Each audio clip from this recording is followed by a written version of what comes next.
Right, okay. We'll go to the back. We'll go to the back. That's what's been arranged here. If you want to get a closer shot, whenever you do want to get a closer shot, you'll go there. Head on position this way. We can't go further than that white line. Hi, just beware of pike now. You're right, just on the floor. I'm okay. You're okay there, yeah.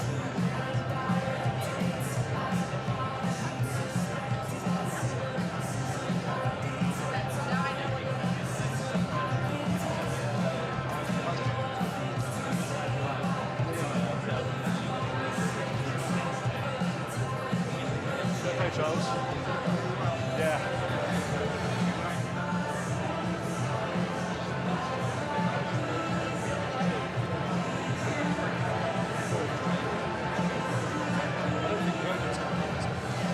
This was from that. This is just the first group. Free speech. Is this from Burnham? This is out. Yeah. This is that Burnham. Let's say Burnham.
So, welcome conference. Welcome to this special conference here at the fantastic Congress House. Isn't it great to be here today in this historic building?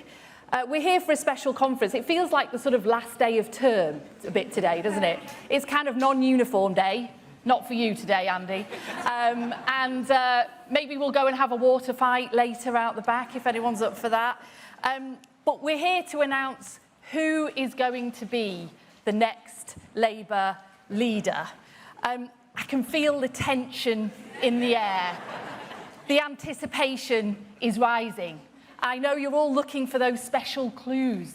Who's got their lanyard on? Who's got the tie on? Are their legs crossed? Well, all will be revealed very soon. It feels a bit like the tension we all felt on Wednesday night, watching England play Argentina. I know. Wouldn't it have been nice if that was 369-1 on Wednesday night? But alas, it wasn't. And we don't have a World Cup final to look forward to, but we do have a new chapter, a new era of the Labour Party to look forward to. But before we turn the page, I just want to take a moment to consider the last chapter and pay a few respects, and I hope you will all join me in doing that. First of all, can I thank and pay my respects to Keir Starmer.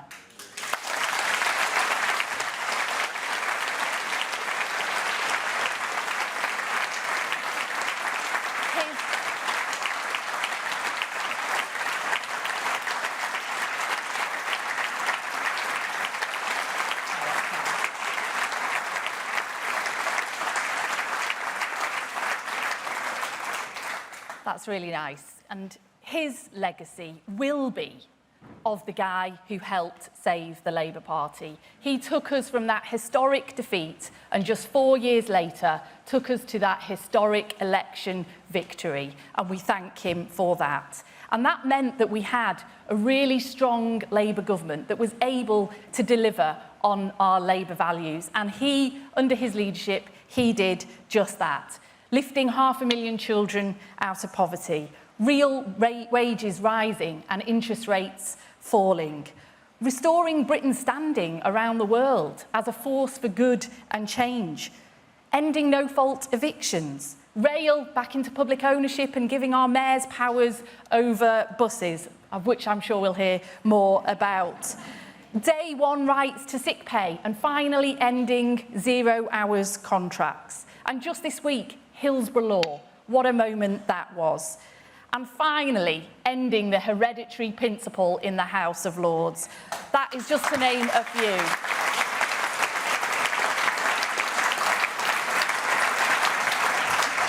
That is a legacy he can be very, very proud of. And can I also thank Keir and his team for the way in which they've conducted themselves in recent weeks, with dignity and with grace. Changing leader is never easy, but I'm really pleased and proud with the way that we have gone through this process as one Labour team. And that wouldn't have been possible without all of you in this room today.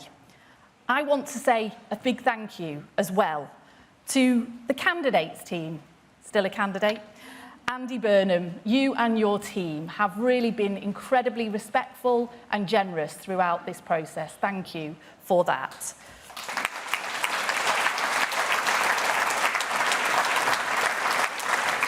And thank you to all the Labour Party roll holders, the elected representatives, our trade union colleagues for helping to steer this ship into steadier waters. Thank you for that too.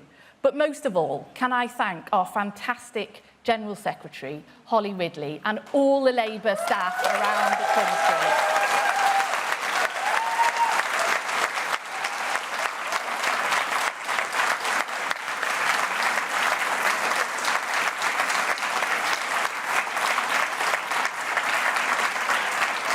Times of change are never easy. They can be very, very anxiety-making, as we all are well aware of. But you have been solid and steadfast, all of you, every single Labour Party member. And I strongly believe that we have come through this process stronger, more united, and showing the very, very best version of ourselves to the country.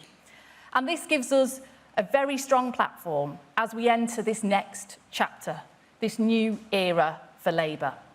People are crying out for change. They're crying out for hope, for agency over their lives. That's what Labour governments and Labour Prime Ministers are elected to deliver on. And I'm really confident with the foundations that we have laid, with the strong and united Labour team that we have, with our values, with our ideas, with our drive, and with our new leader at the helm, that we can rise to that challenge and we can change people's lives for the better.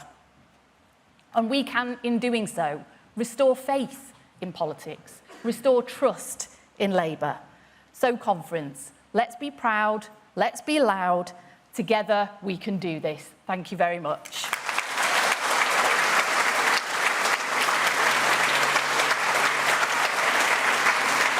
So now, without further ado, can I introduce our returning officer and our fantastic General Secretary, Holly Ridley. Thank you. Thank you so much. That was brilliant. Well done.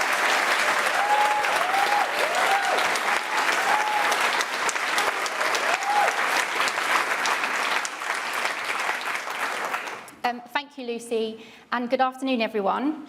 It is always a privilege to see our party gathered together. The fact that we meet in Congress House, a place that embodies the enduring partnership between the Labour Party and the trade union movement. It is a fitting reminder that our strength comes not simply from the breadth of our movement, but from the values that unite us: solidarity, fairness, and a shared commitment to improving the lives of working people. I'm Holly Ridley, the General Secretary of the Labour Party and returning officer for the Labour Party leadership election. In a brief moment, I will hand over to Shabana Mahmood as Chair of the National Executive Committee to announce the new leader of the Labour Party. But first, I want to say a thank you to the Procedures Committee of the NEC for their leadership in overseeing this process and ensuring that it has been conducted fairly, and to the Labour Party staff for their professionalism and hard work throughout this period. But before we can announce the result, the returning officer needs to read a formal declaration. As returning officer, I formally declare that I am satisfied that this election has been carried out in the manner which is fair and fully compliant with the Labour Party rules. So, without further ado, I will now introduce Shabana Mahmood, Chair of Labour's National Executive Committee, who will announce the new leader of the Labour Party. Good luck.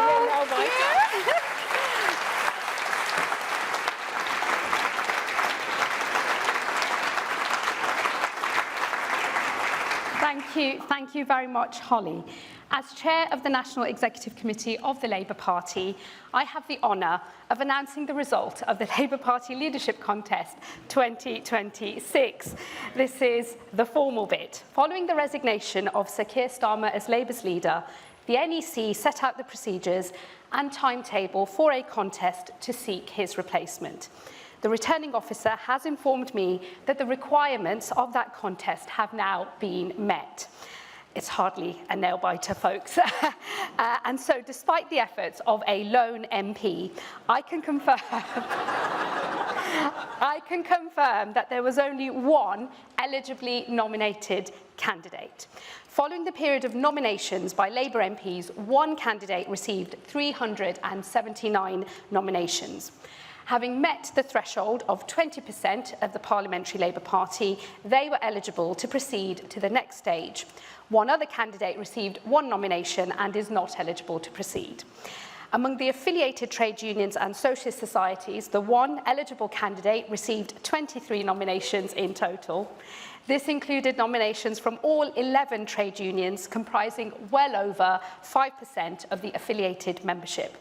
There being no other eligibly nominated candidate, it is therefore my honour to declare that the duly elected leader of the Labour Party is Andy Burnham.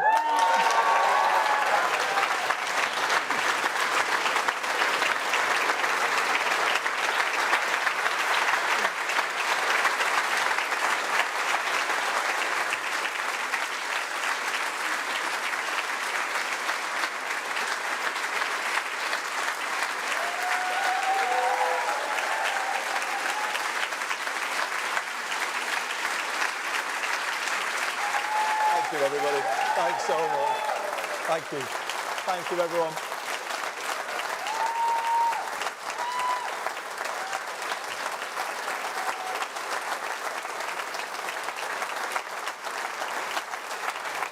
Thank you so much, everybody.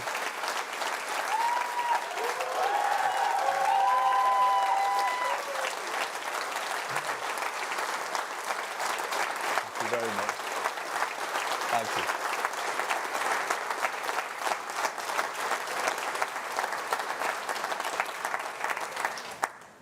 Thank you so much, friends. What a moment. And what backing you've given me. All our affiliated trade unions, all our socialist societies, 379 of our MPs, and I don't need to say commiserations to Catherine West, because she backed me too. Thanks, Catherine. All of them heard the call from the people of Makerfield on behalf of forgotten places everywhere up and down this country for a return of the Labour they once knew. And now we answer that call. We will be that version of Labour again. We are united today, as Holly said, as Lucy said and Shabana said, and thank you so much for your words. We are united, and we put the power that comes from that unity at the service of people and places who have been waiting too long for politics to let them hope again. And that's what we're going to do, everybody. We're going to give them hope back. This is a proud moment you have given me and my family today, and an emotional one. But it is one for which I am ready. I am ready. Ready to lead and to build on the foundation laid by one person more than any other. Under Keir Starmer's leadership, we went from our worst defeat to one of the best victories in our history. Keir put Labour back in a position to change people's lives, and that is what we have been doing these last 2 years. New rights for workers and for renters. NHS waiting lists falling for the first time in years. In fact, since I was Health Secretary, I think, so well done, Wes. Rail back under public control. Britain's reputation rebuilt on the world stage. And as Lucy said, just this week, the biggest rebalancing of the scales of justice this country has ever seen. Today we thank Keir for his service to our party and to our country.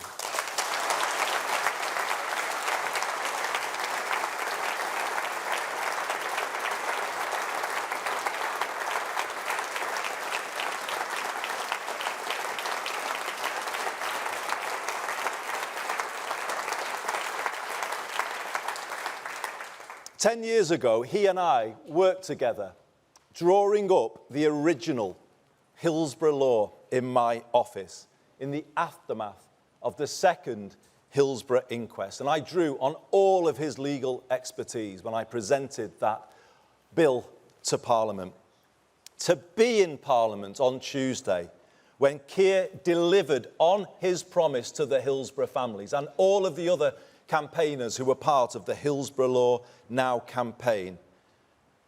A promise to end the cover-up culture in this country, to pass power from the authorities to ordinary people, and to prevent anyone in future going through what the Hillsborough families did. It felt to me like life coming full circle.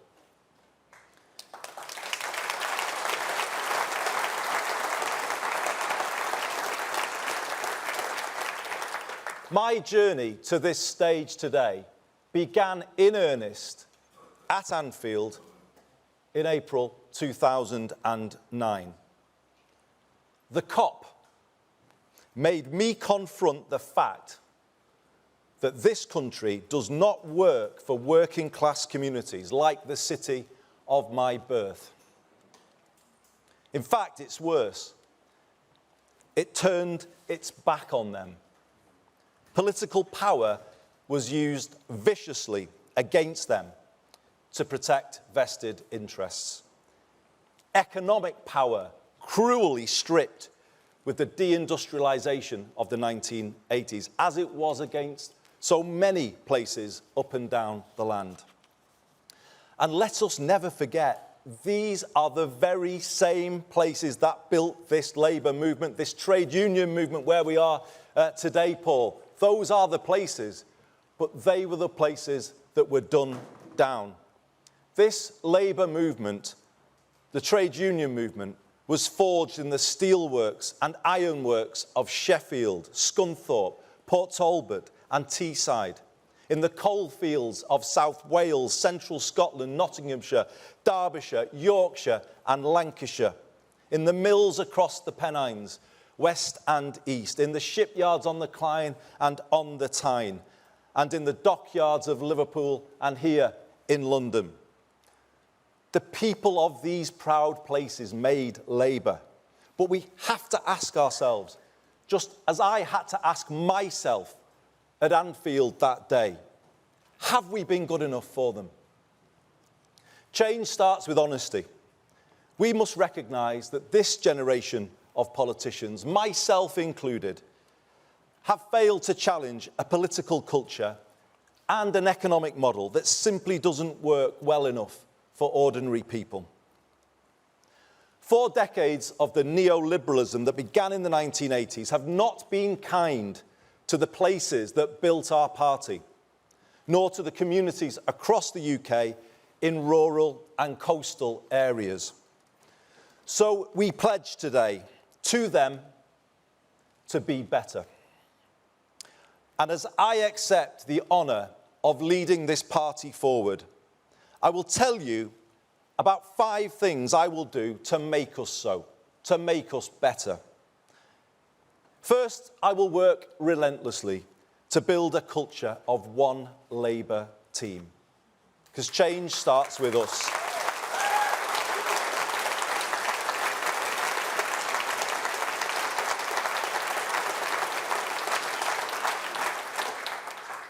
We won't beat Britain's new right if we are consumed by infighting and pulling in different directions.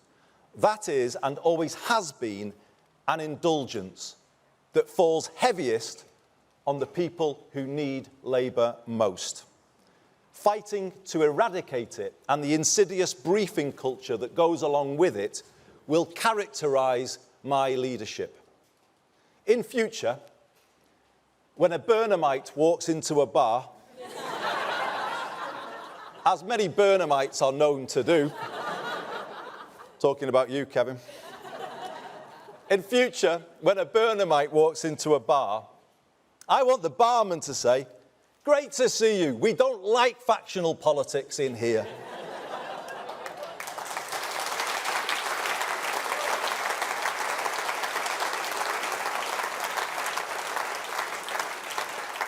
Now, you might know, and your reaction suggests so, there's a different version of that joke told by people who put internal politics before anything else. But here's the truth. Their factionalism has bedeviled us. Today, we move beyond it. I have supported all our Labour leaders in my lifetime because I believe a united Labour Party and Labour movement is the best hope for our country, and I know you believe that too, as do our members up and down the land.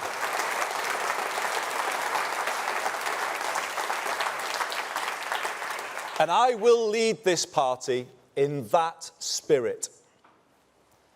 Not seeking to suspend or punish members who have principled views that may be different from mine, but building unity by respecting all shades of opinion. And contrary to what you may keep on reading, I haven't made any decisions yet about who will be in that top team, but I will soon. And when I have, you will see it reflects all parts of our party, all communities, and it will reflect your own place within this great party of ours. A stronger, more united Labour Party lifting up a stronger and more united Britain. And this brings me to my second change. I will work to build a new politics. The country is crying out for it. We might enjoy the point scoring against others. The public don't.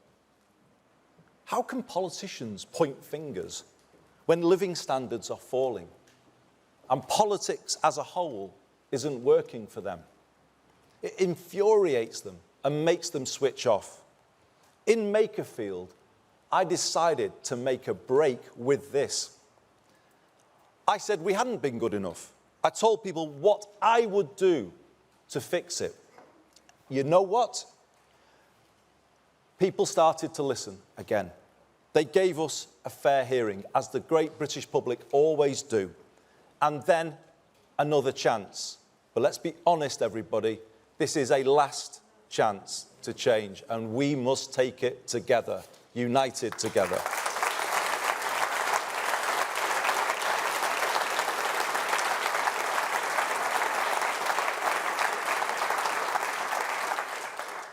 Tell people what we will do, rather than always going on about others. And if we do more of that, let's see if we can get the ear of the country as well, not just Makerfield. Let's take a problem-solving rather than a point-scoring approach. Let's have the courage to fix the big things that politics has neglected, like social care, and have the conviction to go out there together and argue for our plans. And let's have the self-confidence to find common ground with other parties where we can. By seeking more consensus, we may just find the change we make is more lasting. We may find our political discourse in this country becomes that little bit less toxic, and we should be working to achieve that too. And the turbulence of the last decade may not quite feel as so inevitable as it does today. My third change is our political direction. Yes, we will work with other parties where we can, but doing so from the clarity of knowing exactly where we stand. As your leader, I will set a direction that is distinctively Labour.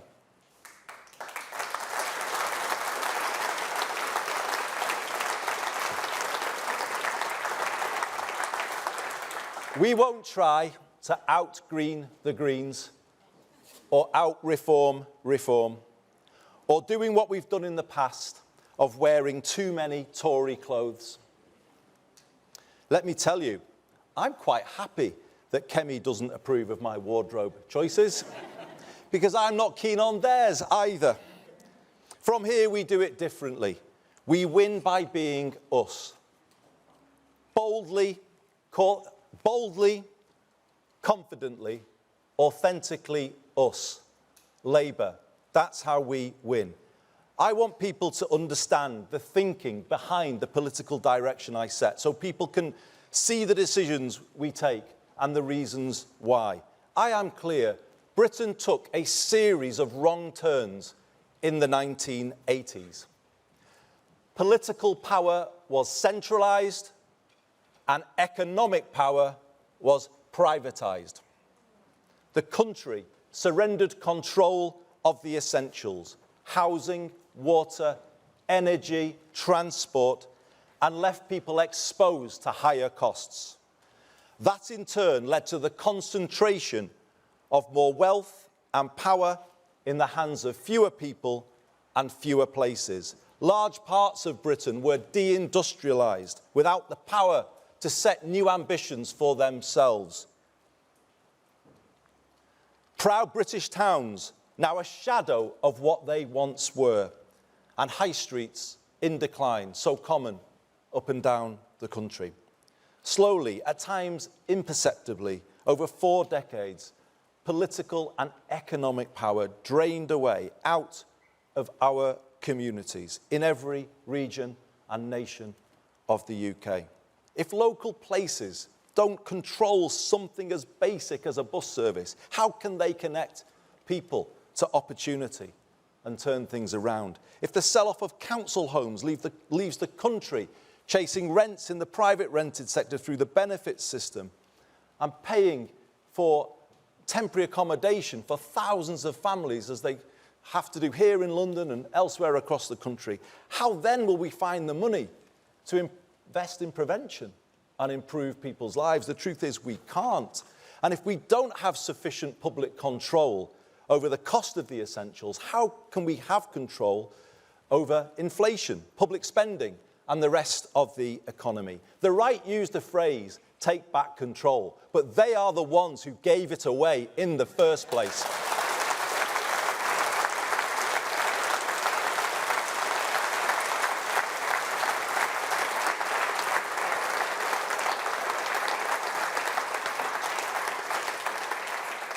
If we want an economy and a country that works for all people and places, which to me should always be at the very core of Labourism, then it requires a new path to the one we've been on for the last 40 years.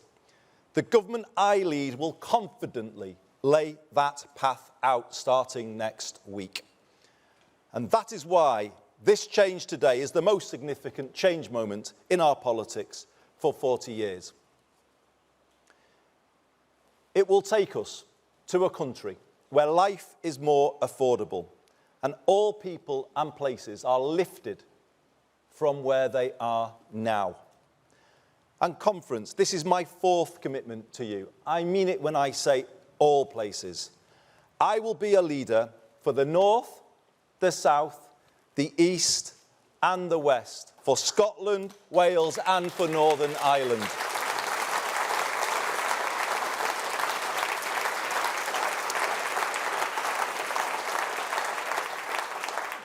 Yes, the north of England has given me so much, everything, in fact. And in return, I have sought to give it the strongest voice I could. That was my job. But now I do the same for everywhere. Because I see the same challenges everywhere I look. The same challenges can be found in the southwest as the northwest, or in East Anglia as the northeast. And this is the moment to speak for all parts of the country and unite people in a common cause. I love every part of this country. I love all the different accents, all of the different traditions, some of the football clubs. But no, I love every part of it. But I also know they can all be more than they are. And that's what kind of drives me in politics, the kind of feeling that they should be more than they are. The feeling that kids shouldn't have to leave those places, those proud places, to get on in life. We should make them more than they are, help them take power to be more than they are. And this brings me to my 5th and final promise. We will take power back from Westminster and Whitehall and give it to the place where you live.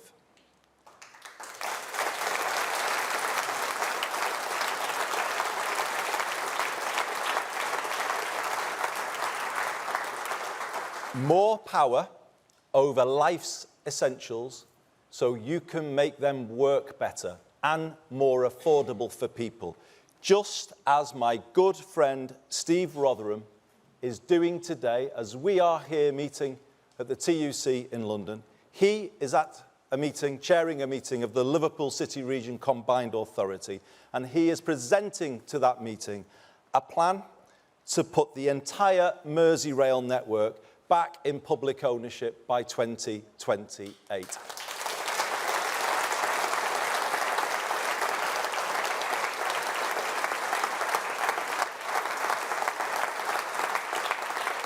A plan to cut fares, make trains run on time, and a railway run in the interests of the passengers, not shareholders.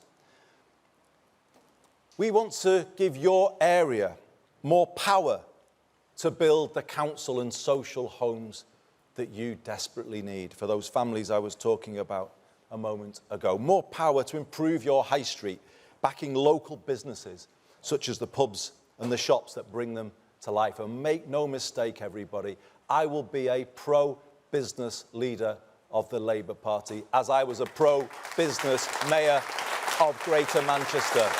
We turn places round together, and that is the way we ran in Manchester, and we will take to the whole country. And as part of that, more power to reindustrialise and to build an education system based on parity between academic and technical education, to give every young person growing up in different parts of the country a path in life to university or to a work placement, to apprenticeship and into a good job. Hope for every young person is what we are going to be about. And this is it. When you add all of that together, a plan to give people more power, to bring back the hope we have all been missing too much, and people are looking for us to deliver, and we will. So, everybody, you're here and you're sharing this moment with me. Thank you so much for being with me. I've had a long journey through politics to get to this moment, as you all know, because so many of you in here and so many others watching this on television know what they did to help me along my way and knock me into shape as they needed to do. I want to, if I may, just single out three. I was his parliamentary private secretary in my first experience of the front bench, but he has been the truest mentor to me in the decades since, and it's just wonderful to be with you, Lord Blunkett, David, on this special day.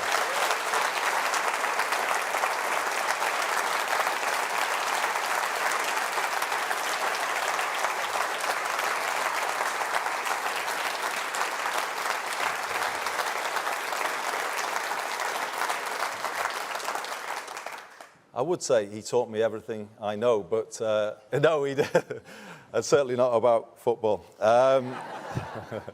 But it is wonderful to have you at this moment with me, David. Can I also say to Dame Margaret Beckett, you were a wonderful friend to me and guide throughout my time in the cabinet.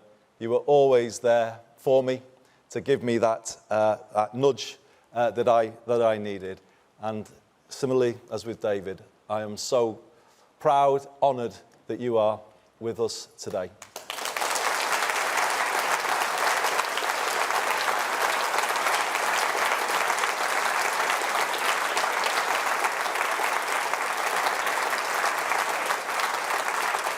And sitting next to Margaret, for those of you who want somebody to blame, he is the man you can hold to account. He is the man that fired up a young Andy Burnham in the northwest of England in the mid-1980s with rhetoric of the kind that remains unmatched, I would say, in modern politics. It has always been something that I treasure to get a message from him with his advice and the care and the thought he puts into those messages. They mean everything to me. I would not be standing here.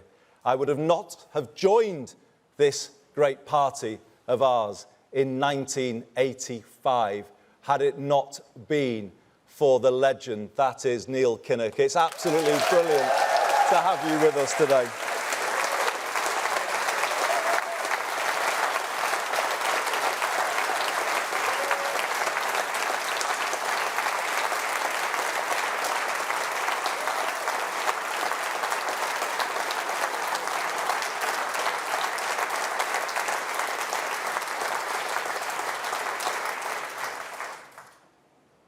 So many of you here who I can't name, so many watching, have helped me get here.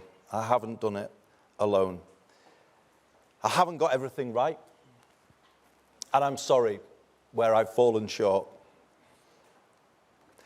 But I have always given it my all, and I always will.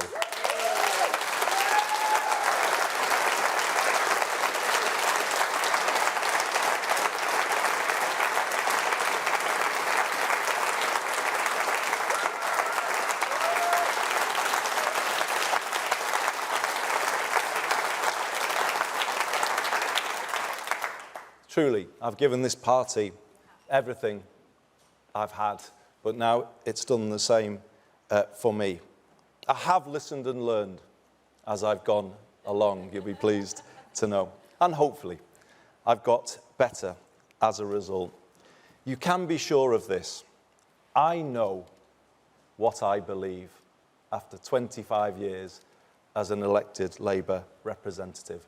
And I know what I want to do, working with you all. I have a plan.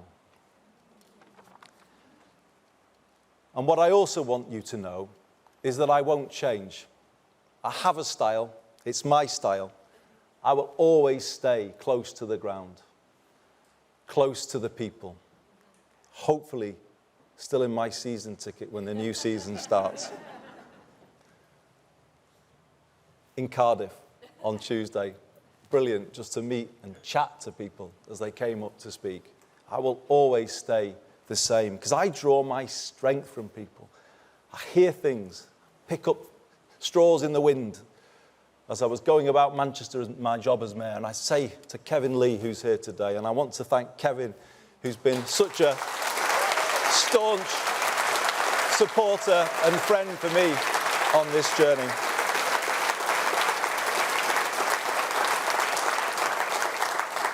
I would bring a little idea from Greg's or the pub or wherever, and he'd say, well, this is hardly from a think tank, what am I meant to do with this? But that's how we did it, just to be close and listen, and that's what I'll do. I'll be out and about in August, in all parts of the UK, definitely in the south, and I'm off to Gravesend later to show I'm for the south too.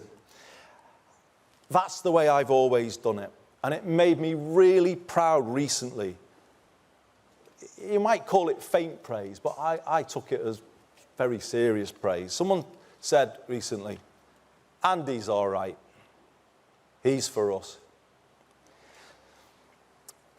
I was so proud of that I made it my slogan in Bakerfield. I am for us, for all of us.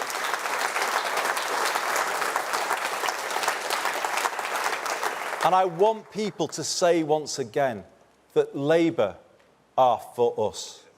I want that to just fall off people's tongues, and we can do it. We can be that party, the party that puts more power in people's hands, drives good growth in every postcode, and puts hope in every heart, that gets the country pulling together again and moves beyond the divisions of recent years. All people and all places, public and private sectors, in a new sense of unity and common cause.